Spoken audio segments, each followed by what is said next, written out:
जटणी पौर परिषद अंतर्गत सुशीला देवी प्रगति सरकारी उच्च विद्यालयर बाछरार नूतन विद्यालय परिचालना कमिटी गठन में अनियमितता होइथिबा अभियोग आनिछंती अभिभावक वृंद। सुशीला देवी प्रगति सरकारी उच्च विद्यालय रे नवम एवं दशम दुईटी श्रेणी अंतर्भुक्त। दुईटी श्रेणी रे मोट 145 जन छात्र छात्री अध्ययन करती। सरकार नियमानुसार विद्यालय परिचालना कमिटीर निर्वाचन तथा चयन प्रक्रिया एक गणतांत्रिक एवं स्वच्छ प्रक्रिया अनुष्ठित होगा कथा, किंतु विद्यालय प्रधान शिक्षयित्री सरकारी नियम को अणदेखा करी निज इच्छा अनियमितता आधार में कमिटी गठन करथिबा छात्र छात्री अभिभावक अभियोग आनिछंती।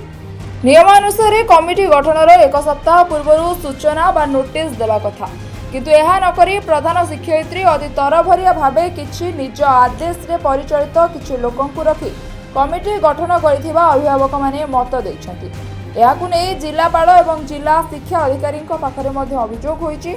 ए बाबदरे विद्यालयर प्रधान शिक्षयित्री को पचारिबारु से कौनसी मतामत देबाकू स्पष्ट मना कर दैथिले।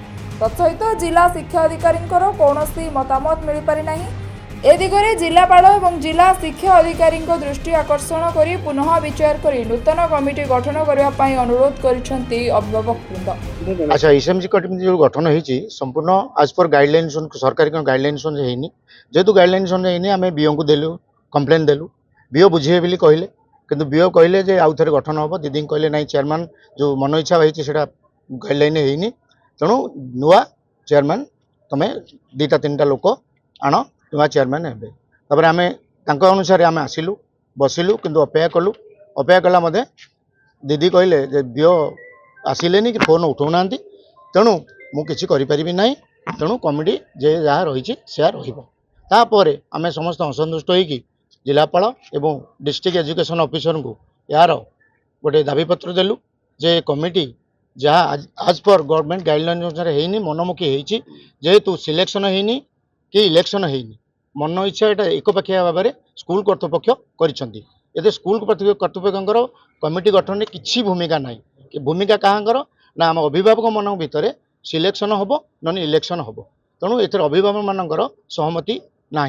जेहेतु अभिभावक मान सहमति ना, तेणु अभिभावक मैंने आम बर्तमान दाबी करुचु बर्तमान ये कमिटी भंगा जाऊ, नूतन कमिटी यार तो विधि हम तदंत तार एक्शन करके जहाँ आज पर गवर्नमेंट गाइडलाइन अच्छी से एक्शन नियंतु, कमिटी की बढ़ा जाऊ, गढ़ा जा पुणी थे कमिटी गोटे नुआ कमिटी गठन करा जाऊ एवं जो समस्ते संतुष्ट होला भाया उभय क्लास नवम एवं दशम एवं मते दशम श्रेणी रे तुम कमिटी रही पारिबनी बोलिका मते कुआगला जे गाइडलाइन नाही, जे केवल नवम श्रेणी रो कमिटी रे मेंबर रही पारिबे। जेतले गाइडलाइन हम देखिलु all classes to be priority to be equal. SMC committee गठन ठू सभापति चयन पर्यटन संपूर्ण अनियमितता कौन एठी नवम दशम दुईटी क्लास अच्छी, तो कमिटी गठन दिन उभय क्लास अभिभावक को नवा बदले केवल नवम श्रेणी को नेले, नवम श्रेणी अभिभावक को नेले एवं दशम श्रेणी अभिभावक इच्छुक थिबा सत्वे तांको नेले नाही।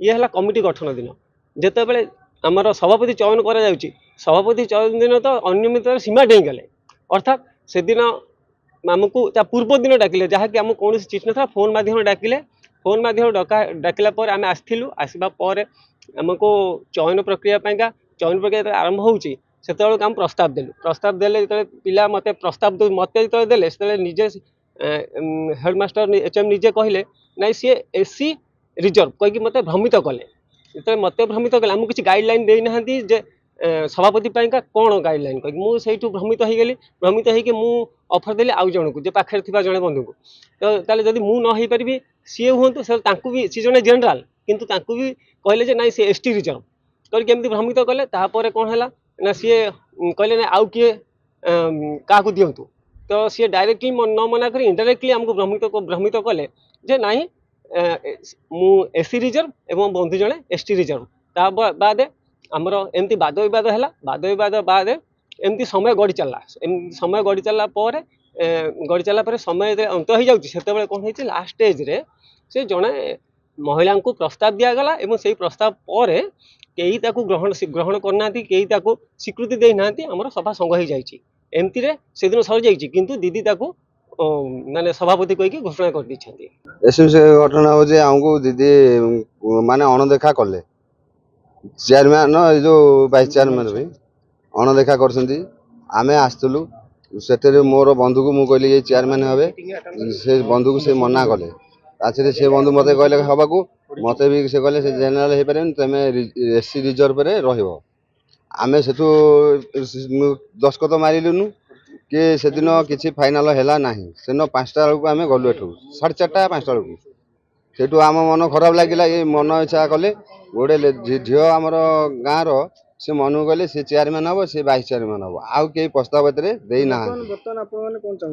ଆମେ ଚାହୁଁଛୁ ଗୋଟେ ଶାନ୍ତି ଶୃଙ୍ଖଳା କେନ୍ଦ୍ର ରହିବ, ଆମ ଗାଁର ଯିଏ ହେଲେ ଗୋଟେ ଲେଡିଜ ଚେୟାରମ୍ୟାନ ହଉ ନହେଲେ ଜେଣ୍ଟସ ରହୁ, ଆମେ ସେ କଥା ଚାହୁଁନୁ ଆମେ ଚେୟାରମ୍ୟାନ ହବା ପାଇଁ। ଆଉ ସେଠୁ ମୁଁ ସେଠୁ ଆମେ ମନ ଦୁଃଖ ହେବାରୁ ଆମେ ବିଓ ସାର୍ଙ୍କ ପାଖକୁ ଗଲୁ। ବିଓ ସାର୍ଙ୍କୁ ଗୋଟେ ଚିଠି ଲେଖିକି ଦରଖାସ୍ତ ଦେଲୁ। ସେଠି ସାର୍ ଆମ ଉପସ୍ଥିତିରେ ଦିଦିକି ଧମକା କହିଲେ ତମେ ବକ୍ସରେ ରଖିବ, ଚିରକୁଟି ପଡ଼ିବ, ଯିଏ ଚେୟାରମ୍ୟାନ ହେଇପାରିବ, ସେମିତି ମନ ଇଚ୍ଛା ହେଇପାରିବ ନାହିଁ। ତାଛରେ ବିଓ ସାର୍ ଠିକ୍ ଆସିଲେ। ବିଓ ସାର୍ ଯେମିତି ଆସିଲେ ଆମକୁ ସେଠୁ କହିଲେ ତମେ ଗୋଟେ ଚେୟାରମ୍ୟାନ ବାଛିବ, ଗୋଟେ ମେମ୍ବର ବାଛିବ। ସେ କହିଲେ। ତାପରେ ନେକ୍ସଟ ଟାଇମ୍ ଆଉ ଦିନ ଶନିବାର ସେଟା କେତେ ତାରିଖ ହେଇଥିଲା ମନେ ନାହିଁ। ସେଦିନ ଆମେ ଅପେକ୍ଷା କଲୁ, ସାର୍ଙ୍କୁ ଫୋନ କଲେ ଦାଦା ଆମର, ସିଏ ବି ବର୍ତ୍ତମାନ ଉଠେଇଲେ ନାହିଁ ଫୋନ। ଆଜ୍ଞା ଅନିୟମିତ ହେଇଛି। ଛୁଟି ଦିନ ଯୋଉ ଦସ୍ତଖତ ମାରିକି ମେମ୍ବରଙ୍କୁ ଉଠଉ, ତାଙ୍କ ମନ ଇଚ୍ଛା ସିଏ ଫାଇନାଲ କରିଛନ୍ତି। ସୁଶୀଳା ଦେବୀ ପ୍ରଗତି ସରକାରୀ ଉଚ୍ଚ ବିଦ୍ୟାଳୟରେ ଏସ୍ଏମ୍ସି ଗଠନକୁ ନେଇ ବଡ଼ ଚଞ୍ଚକତା ହୋଇଥିବା ଅଭିଯୋଗ କରିଛନ୍ତି ଅଭିଭାବକମାନେ। ଏ ବାବଦରେ ମଧ୍ୟ ଜିଲ୍ଲାପାଳ ଏବଂ ଜିଲ୍ଲା ଶିକ୍ଷା ଅଧିକାରୀଙ୍କୁ ମଧ୍ୟ ଅଭିଯୋଗ ହୋଇଛି।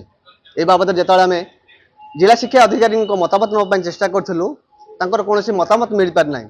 ତେବେ ଦେଖିବାର ବାକି ରହିଲା ଏ ଦିଗରେ ଜିଲ୍ଲା ଅଧିକାରୀ କେଉଁ ଉଚିତ ପଦକ୍ଷେପ ନେଉଛନ୍ତି ଏବଂ ଏସ୍ଏମ୍ସି ଗଠନର ଯେଉଁ ଚଞ୍ଚକତା ହୋଇଛି ତାହା ଉପରେ କେଉଁ ଦୃଷ୍ଟାନ୍ତମୂଳକ ପଦକ୍ଷେପ ଗ୍ରହଣ କରୁଛନ୍ତି, ତାହା ଉପରେ ରହିବ ସମସ୍ତଙ୍କ ନଜର। ଜଟଣୀରୁ ପ୍ରଶାନ୍ତ କୁମାର ସାହୁଙ୍କ ରିପୋର୍ଟ, ରିପୋର୍ଟର୍ସ ଟୁଡେ।